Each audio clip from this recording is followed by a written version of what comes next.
من سراب فيه تهت وعلى وجهي شظايا ندم فيه انتهيت. انظر معي إلى هذه المشاهد التي تخلع القلب.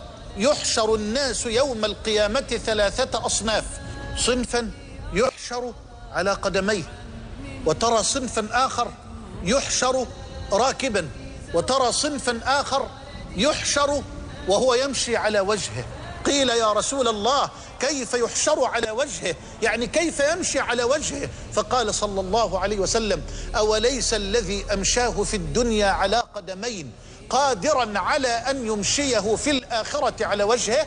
قال قتادة: قلت بلى وعزة ربنا، فربنا جل وعلا على كل شيء قدير. هل تخيلت معي أيها الأخ الكريم وأيتها الأخت الفاضلة أناس يخرجون من القبور يحيط بهم النور من كل ناحية؟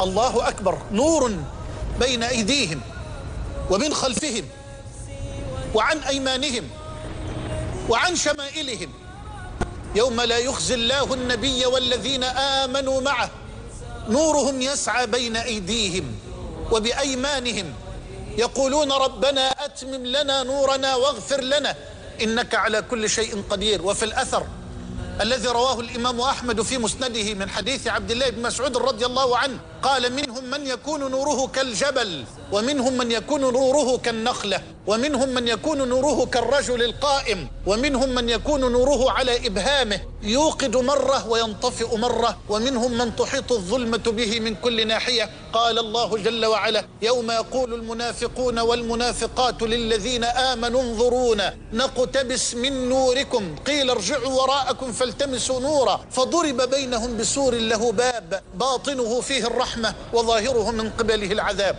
أما الراكبون فهم أهل التقى، أهل الإيمان، أهل العمل الصالح. يوم نحشر المتقين إلى الرحمن وفدا أي ركبانا.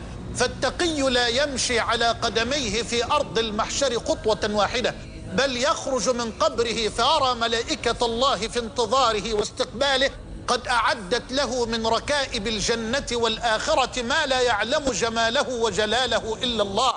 فيركب ولي الله المؤمن التقي ويحشر والملائكة معه تبشره: ألا تخافوا ولا تحزنوا وأبشروا بالجنة التي كنتم توعدون، نحن أولياؤكم في الحياة الدنيا وفي الآخرة، ولكم فيها ما تشتهي أنفسكم ولكم فيها ما تدعون، نزلا من غفور رحيم. يا رب اجعلنا من هذا الصنف الكريم الذي تتلقاه الملائكة بالبشرى وهو على فراش الموت وهو يخرج من قبره يوم الفضيحة. أسأل الله أن يستر علي وعليكم في الدنيا والآخرة، إنه ولي ذلك والقادر عليه.